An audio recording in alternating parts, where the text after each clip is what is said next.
están, amigos? Buenas tardes. Ya estamos aquí en otro programa más de Cocinando con Marilyn de Magazine. Y como cada miércoles tenemos con nosotros a la doctora Cristina Balinotti, doctora en psicología, experta en familia, que nos tiene un tema sumamente importante. Siendo exactamente las 2:02 de la tarde desde la ciudad de Miami, pues le damos la bienvenida a la doctora Cristina Balinotti. ¿Cómo se encuentra, doctora? Muchas gracias por estar con nosotros. Muy bien, ¿qué tal todos ustedes? Un abrazo para tu audiencia, para ti. Muy contenta de estar contigo. Doctora, tenemos un tema importante, el cual se llama la ansiedad anticipatoria. Pues usted nos va a hablar de qué trata y ya nuestra gente que siempre se conecta, nuestra familia virtual, como la llamamos, comienzan a compartir el programa, pero también entraremos con preguntas de ellos, pues para que usted las pueda responder. Perfecto. Bueno, la ansiedad anticipatoria puede presentarse desde una forma clínica, pasible de tratamiento con psicoterapia y tratamiento farmacológico para rebajar los niveles de ansiedad. Y está relacionada con los 7 casos de trastornos de ansiedad más conocidos. Pero también hay una ansiedad anticipatoria subclínica que se nos presenta a todos nosotros frente a lo desconocido. Tengo que ir, por ejemplo, a una conferencia en un ámbito nuevo, no conozco a nadie, ahí estoy con esa ansiedad anticipatoria. Ahora en el reingreso a clases, los padres, los niños tienen esa ansiedad anticipatoria, que tiene que durar poco. ¿Por qué? Porque, bueno, la característica es que presenta pensamientos intrusivos negativos. Bueno, voy a ir a esta conferencia, nadie le va a gustar lo que digo, yo creo que no tendría que haberme presentado. Estos son pensamientos negativos que a casi todo el mundo le suceden. ¿Por qué? Porque el cerebro es un cerebro velcro, se llama así, porque se adhiere mucho a los pensamientos negativos y le cuesta adherirse a los pensamientos positivos, por lo cual en ese sentido sería un cerebro teflón, deja deslizar lo bueno. Como que tenemos que luchar con esta ansiedad. Pero la ansiedad de todos los días, que es subclínica, es de breve duración. Ya nos vamos adaptando rápidamente a lo nuevo. Una vez que estamos en esa conferencia, ya a los 10 minutos nos sentimos más cómodos. Ahora, la ansiedad anticipatoria, como un trastorno de ansiedad por anticipación, les decía, baña todos los cuadros o casi todos los cuadros de trastornos de la ansiedad, en un mundo que favorece mucho el desarrollo de las conductas ansiosas. Esos 7 trastornos de ansiedad son, por ejemplo, el trastorno de ansiedad generalizada. Es una ansiedad rasgo. ¿Por qué? Porque es muy duradero. Casi es el rasgo fundamental de esa persona que vive con esa ansiedad constante, todo me va a salir mal, no sé lo que me pasa, está irritable. Entonces ahí vemos que hay una ansiedad anticipatoria. También el segundo trastorno de ansiedad importante es el trastorno de pánico. Y ahí la ansiedad se llama ansiedad de estado. ¿Por qué? Porque aparece de golpe, repentinamente, es una cosa muy aguda. La persona siente que se va a morir, que se va a desmayar, que algo terrible le va a pasar. Luego a los 10 minutos declina esa sensación, pero tiene en consecuencia ansiedad anticipatoria porque cuando se fue empieza a pensar seguro que dentro de 10 minutos más me va a agarrar de nuevo, me va a agarrar cuando esté hoy en mi cena con amigos, es decir, que es difícil de manejar. Luego tenemos el trastorno obsesivo compulsivo, que es otra forma de trastorno de la ansiedad, que allí existen pensamientos obsesivos y una conducta repetitiva. Está dentro de los trastornos de ansiedad, pero se presenta solito como una entidad psicológica o nosológica nueva, per se, por ella misma, que es el espectro obsesivo-compulsivo. Pensamientos obsesivos, seguramente me voy a olvidar de cerrar bien la puerta. Entonces ese pensamiento que gira y gira en la cabeza nos lleva a la conducta de repetición. Voy a cerrar y abrir la puerta, cerrar y abrir la puerta 20 veces, hasta que de pronto en un número determinado quedo. Bueno, si yo no la cierro y abro 20 veces, seguro que no va a quedar cerrada. Tenemos el estrés postraumático, que allí hay un tipo de ansiedad anticipatoria, pero no es tan relevante, porque lo relevante en el estrés postraumático son estas repeticiones, estos flashbacks. Es decir, estoy por dormirme o estoy con alguien, me aparece ese trauma, ¿verdad?, que me provocó el estrés. Pues se llama postraumático, posterior a un trauma. La sexta trastorno de ansiedad es la fobia social, que no es la timidez, esa fobia que nos lleva a decir, bueno, no voy a ir a comer afuera solo porque la gente me va a juzgar, me va a mirar, seguramente no va a aprobar cómo como, están muy pendientes del entorno social. No es timidez, no es timidez. Se confunde, atención, hay que hacer el diagnóstico diferencial, porque solo el 12% de las personas tímidas están cursando un tipo de fobia social y por supuesto aquí está la ansiedad anticipatoria, ¿verdad? Esto para mí va a ser un desastre, seguramente no puedo salir, esta ansiedad por anticipar cosas negativas que me van a pasar está presente. El séptimo y último es la fobia específica. ¿Cuál es? Específica, ¿qué? Específicamente a las arañas, específicamente a los payasos, que es la oculrofobia, la filofobia, que es la fobia a enamorarse. Y tenemos también la amaxofobia, y doy estas tres porque son las menos conocidas, que es el miedo a conducir. Pero hay muchos tipos de fobias, ¿verdad? De modo que también aquí en la fobia específica está la ansiedad anticipatoria. Si yo voy de picnic, me parece que no voy a poder porque me voy a encontrar con una araña, si es que le tengo fobia a las arañas, o me voy a encontrar con un animal al que le tengo fobia. Entonces, viven en un estado de pánico. Todos estos, ansiedad anticipatoria, que se pegan a los 7 trastornos de la ansiedad, tiene que durar esta ansiedad anticipatoria más de 6 meses, porque de nuevo, la ansiedad anticipatoria que no es pasible de tratamiento farmacológico o de tratamiento psicológico, psicoterapéutico, dura lo que dura el evento. Por ejemplo, bueno, hay una ansiedad anticipatoria, ahora que empiezan las clases, no voy a dar con todo, no voy a poder manejar todo, llevar los chicos al colegio, porque pasaron de primaria a secundaria, toda una revolución. Pero una vez que eso se instala, ya va cediendo. En cambio, cuando hablamos de algo que necesita tratamiento, vamos a hablar sin duda de una fobia anticipatoria clínicamente pegada a un trastorno de la ansiedad. También puede generar depresión desde ya, porque los trastornos de la ansiedad son trastornos muy pegados a la emergencia del trastorno depresivo, que sería la depresión en todas sus formas, porque no hay una sola forma de depresión, hay varias. Creo que esto es, digamos, la explicación del día de hoy, y agregar que sin duda vivimos en sociedades, como al comienzo decía, que favorecen este desarrollo de la ansiedad. Por eso está entre los principales, si no el principal trastorno de nuestro tiempo, ansiedad y depresión. Claro que sí, doctora. Por acá le saludan, dice, doctora, saludos desde Venezuela. ¿La ansiedad es equivalente al miedo?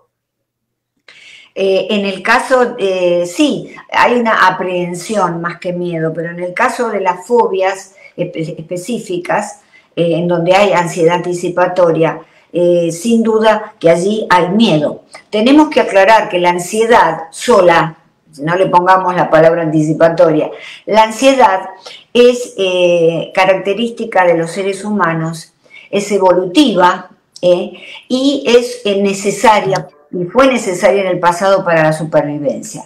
Por ejemplo, está muy en relación también con todo el cuerpo, con la fisiología. Si yo voy por un sendero, como digo siempre, este es el ejemplo, haciendo jogging y me encuentro con un oso a la distancia, se va a disparar inmediatamente todo nuestro sistema fisiológico. ¿Qué va a suceder? Estoy en un ataque de ansiedad. Se van a dilatar las pupilas, la sangre va a ir a las extremidades para correr, ¿verdad? Vamos a entrar en sudoración, taquicardia. ¿Por qué? Porque vamos a huir de ese oso. Se llama una respuesta natural que no podemos sin duda manejar porque refleja de ataque o de huida. Es decir, o ataco al oso, que sería una muy mala idea, o huyo. Ahora, ¿qué sucede? Cuando yo voy por un sendero y en lugar de un oso veo una hormiga y disparo todos los mismos síntomas fisiológicos y mi cuerpo se prepara para el ataque de la hormiga o la huida de la hormiga, estoy en una ansiedad patológica, que en este caso sería una ansiedad unida o resultante de una fobia, digamos, a las hormigas. Claro que lleva ansiedad anticipatoria, porque por eso voy a ir, si salgo, voy a decir, bueno, no puedo salir a determinados lugares porque seguro que va a haber una hormiga. Claro que sí. Vamos con otra. Dice, doctora, ¿cómo sé si estoy viviendo un episodio de ansiedad? Bueno, los episodios de ansiedad van acompañados con manifestaciones fisiológicas. Por ejemplo, se ve bastante en los niños, pero también en los adultos. Vómitos, dolor de cabeza, dolor de estómago, náuseas. Eso me está anticipando que junto con mi irritabilidad, con la sudoración, con esta inquietud que no puedo dominar, estoy en presencia de un ataque de ansiedad. Lo que sí dice, vamos con otra de Rosa Alvarado, dice, ¿qué pasa si tengo ansiedad y no busco ayuda profesional? Bueno, la vida se nos transforma en una experiencia penosa. Es muy importante que busquemos ayuda, porque recordemos, si todos estos síntomas duran más de 6 meses, y yo estoy más de 6 meses con esta sensación penosa, entonces tengo que ir a pedir ayuda, porque a lo mejor necesitamos un ansiolítico. Lo ideal en esos casos es ir a un médico psiquiatra o a un psicólogo que trabaja con un médico psiquiatra, para que el médico nos pueda dar un ansiolítico y además ayudarnos con el psicólogo en la psicoterapia o terapia de charla. Dice Oliver Hernández, ¿es normal sentir cierta ansiedad antes de una entrevista de trabajo, un examen o una cita? Sin duda, cierta ansiedad es necesaria y justamente está en nosotros esta conducta ansiosa frente a una entrevista de trabajo, cualquier otro evento de nuestra vida donde tenemos que ponernos a prueba, porque nos permite planificar, nos permite saber bien cómo tenemos que presentarnos. Si no tuviéramos esa ansiedad, no, probablemente fracasaríamos en la entrevista. ¿Por qué? Porque no nos preparamos. Sí, está del lado, digamos, de la salud disparar algo de ansiedad. Debe estar, está en nosotros. Eso no es que tomamos la decisión de estar ansiosos. Sencillamente se presenta. Dice, ¿los pensamientos negativos nos provocan ansiedad por anticipación? Sí, claro. Es que la ansiedad por anticipación va acompañada siempre de pensamientos negativos, van de la mano, así que sí es así. Dice, ansiedad, Emilia Carmona dice, ansiedad, ¿una reacción normal o una enfermedad? Bueno, la ansiedad es una reacción normal, en el caso, como hablábamos antes, de que necesitemos ir a una entrevista de trabajo, o necesitamos hacer algo nuevo, diferente. Por ejemplo, dar un examen. Algo de ansiedad tenemos que tener. Ahora, cuando la ansiedad es algo que nos impide funcionar socialmente, laboralmente, huyo de las situaciones sociales porque tengo miedo que me juzguen, trabajo pero no puedo rendir mucho porque siempre estoy en un estado de inquietud, de irritabilidad, de preocupación. En ese caso ya sería una enfermedad de carácter psicológico, mental. Claro. ¿Cuáles serían, dice la doctora, las consecuencias de sufrir ansiedad? La ansiedad provoca o va de la mano, pegada al estrés. Hay diferencias, porque el estrés es la idea de que frente a un estado de ansiedad por dar un examen, por ejemplo, y eso es un examen fundamental, ¿cierto? El último examen importante de mi carrera. Voy a disparar estrés. ¿Qué quiere decir el estrés? Hay un desequilibrio entre la carga y la demanda, como dice un gran médico argentino especialista en estrés, en donde yo siento que no estoy con las herramientas necesarias psicológicas para enfrentar ese examen. Es decir, que yo, además de la ansiedad, tengo esa sensación. Esa sensación es estrés. Claro. Dice Carolina Abadel aquí, algunas personas tienen ansiedad en forma de crisis ante situaciones o ante objetos específicos, y es lo que conocemos como fobias específicas. ¿Es cierto, doctora? Claro, la séptima más importante de las fobias, como mencionaba al comienzo, es la fobia específica, es decir, es la fobia a los insectos, a ciertos objetos, hay muchos tipos de fobia. Y entonces allí sí, allí hay una gran ansiedad anticipatoria. Sí, sin duda, esa es la definición de fobia específica, pero también tenemos algo que nos sorprende mucho, y que nos preocupa y nos dispara ansiedad anticipatoria, como hablábamos antes, que es la segunda forma de ansiedad, que es el trastorno de pánico, es decir, un ataque de pánico. Lo que sí dice, doctora, buenas tardes, dice, ¿las personas que sufren de ansiedad deben tomar medicamentos? Si se trata de una ansiedad que dura más de 6 meses, sí, que está relacionada con alguna de estas 7 formas de la ansiedad, sí, sin duda, con ansiolíticos, por supuesto, se maneja un poco mejor, porque el ansiolítico lo que haría es rebajar estos niveles de ansiedad para poder después entrar en la terapia y poder dar generalmente, exitosamente, un tratamiento cognitivo-conductual, que quiere decir, cognitivo es que voy a tratar de cambiar esos pensamientos, para después cambiar la conducta, por eso es cognitivo-conductual.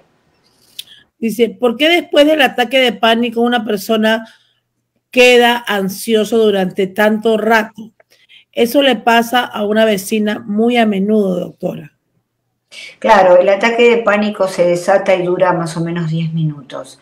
Wow. Y lo que tiene, más que ansiedad, es una gran inquietud, una gran irritabilidad. Y por supuesto hay algo de ansiedad, ¿por qué? Pero acá hay algo de ansiedad anticipatoria. Bueno, ahora se me fue, pero seguro que voy a tenerlo. En media hora me va a venir de nuevo. ¿Cómo voy a hacer? Claro que sí. Acá dice, ¿por qué durante la crisis de pánico quieres salir corriendo de donde estés o me da la sensación de estar atrapado? Claro, es como una ola que inunda una playa. De golpe se levanta esa ola e inunda toda nuestra psiquis, todo nuestro cuerpo, y nos da inmediatamente sensaciones físicas. Por eso es que queremos salir y no, pero al mismo tiempo nos sentimos atrapados. Porque pensamos, me va a dar un infarto, necesito salir de aquí, llamen a un médico. Muchos de ellos terminan hospitalizados, pero cuando se les hace un chequeo general, clínico, médico, no hay nada, no tiene nada en el corazón, no tiene ninguna otra dolencia, es algo que está en su cerebro, y en su mente, y sabemos que todo esto que se dispara en la mente, todos los trastornos psicológicos, pueden pasar al cuerpo, se llama somatización, y entonces sentimos en efecto que nos vamos a morir, que vamos que algo terrible nos va a pasar. En honor a la verdad, la somatización específica, como cuadro de trastorno psicológico, la persona en efecto siente estos dolores y los tiene y los manifiesta. pero no hay o dolores de estómago o dolores de cabeza o sensación de taquicardia, pero en realidad no tiene ninguna enfermedad. Claro. Dice, ¿hay algunas técnicas para controlar la ansiedad, doctora? Bueno, se recomienda mucho desde ya el ejercicio físico, la respiración, inspirar 10 veces por la nariz, exhalando obviamente 10 veces por la boca. El yoga, la meditación es muy importante. La meditación progresiva de Jacobson, que es contraer grupos musculares de a poquito, empezando por los pies, contraigo mucho los pies y los libero.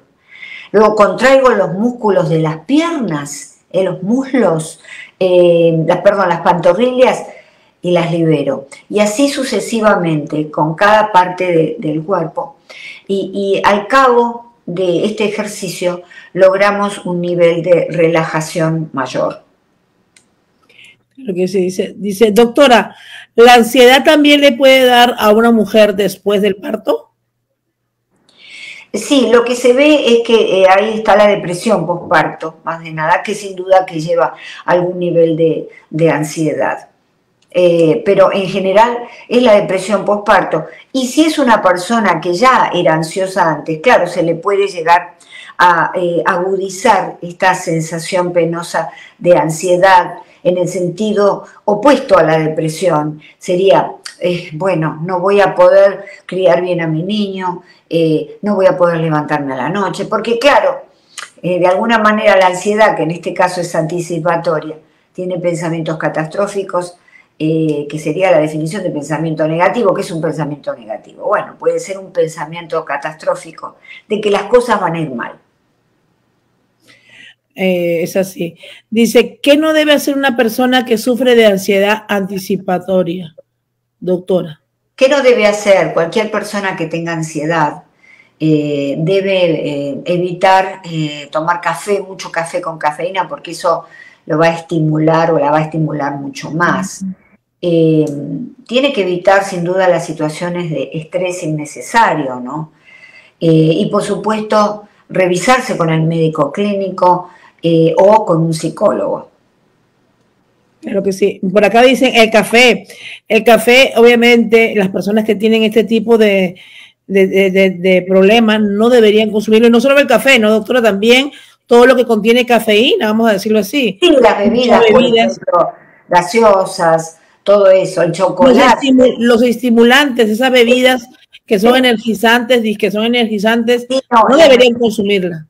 Las bebidas energizantes definitivamente no. Atención con el chocolate, que tiene cafeína también, especialmente si lo consumimos por la noche. Y la persona ansiosa, que ya le es dificultoso dormir, puede llegar a tener un cuadro de ansiedad grande. Ciertos alimentos, hay que consultarlo con el médico esto. ¿Qué puedo y qué no puedo? Claro que sí. Dice, ¿las causas del estrés o la ansiedad anticipatoria varían según la persona? Sí, por supuesto tiene que haber una serie de tendencias genéticas. Hay personas con tendencias genéticas y epigenéticas. Recuerden que lo epigenético está por encima de la genética. Es decir, la genética es todo el ADN, ¿verdad? Que eso es inamovible. Pero el ambiente en el que yo me encuentro, mi familia, que sería lo epigenético, la parte social, la parte familiar, puede disparar la tendencia a la ansiedad o puede apagarla. Si imaginamos un switch de la luz, es eso. El ambiente en el que vivimos puede prender uno de los genes con tendencia a la ansiedad o apagarlo. Y en ese caso voy a tener menos posibilidades. Por eso yo siempre hablo de la importancia de mantener un equilibrio en la familia. ¿Por qué? Porque nosotros no podemos hacerle un estudio a nuestros hijos a ver con qué genes vienen, cuáles son las tendencias. Y si pudiéramos sería muy caro. Entonces, para eso debemos mantener un ambiente equilibrado. Claro. Dice, doctora, ¿de la ansiedad anticipatoria hay tratamiento? Claro que sí lo dijo. Sí, hay tratamiento. Sobre todo, sí, porque la ansiedad anticipatoria, recordemos, de nuevo, hay dos clases. La ansiedad anticipatoria que dura poquito frente a un evento nuevo, desconocido, eso es normal, eso no pasa a todos. Y está la ansiedad clínica. La primera es subclínica. Yo no necesito tratamiento, no necesito nada, porque se me va solo. Pero ya, si yo estoy con una ansiedad sumada a un trastorno de conducta severo y me dura más de 6 meses, ahí sí, ahí necesita tratamiento. Dice aquí, acá nos siguen escribiendo, gracias doctora, siempre darnos los mejores consejos, saludos de diferentes lugares. Dice, aquello que provoca que sintamos ansiedad es el miedo a que nuestros propios miedos se hagan realidad. Bueno, claro, el miedo al miedo, eso es lo que se tiene que trabajar en psicología, ¿verdad? Empezar a tener una visión desligada, desenganchada de este miedo. El miedo, ¿por qué tenemos miedo al miedo? Porque el miedo es la principal emoción humana. Y está en relación con la amígdala cerebral, que es un conjunto de células que se encuentra a los costados de los hemisferios cerebrales, en la profundidad de esos hemisferios. Allí es justamente la amígdala cerebral, como el scan va escaneando la realidad, y todo aquello que nos provoca miedo inmediatamente se dispara. También cuando vemos el oso en el camino, ahí está, la amígdala es la que dispara esta primera señal de alerta. Eso va al hipotálamo, el hipotálamo genera una serie de hormonas, de químicos que van directamente a los riñones, al área de las glándulas suprarrenales, que son 2 capuchones arriba de los riñones, y ellas que liberan las glándulas suprarrenales adrenalina. Entonces, el miedo genera adrenalina, pero si nosotros no podemos vivir con adrenalina todo el tiempo, pues nos enfermamos. Y se desequilibra el eje hipotálamo, hipófisis adrenal. Porque cuando se dispara ese miedo en la torre de control, que sería la que detecta, digamos, la amígdala, pasa al hipotálamo, el hipotálamo a la hipófisis, todos van liberando distintas cantidades de químicos, y después en las glándulas suprarrenales se dispara esta adrenalina. Por eso es muy importante, la adrenalina está hecha para situaciones de emergencia. Lo que pasa es que estas sociedades nos provocan estar en estrés constante, en ansiedad constante, entonces estamos siempre disparando adrenalina y por lo tanto es un círculo vicioso, aparecen enfermedades físicas, aparecen enfermedades psicológicas. Es así. Dice Danilet, ¿ese miedo, ansiedad puede estar arraigado a una situación traumática en el pasado, doctora?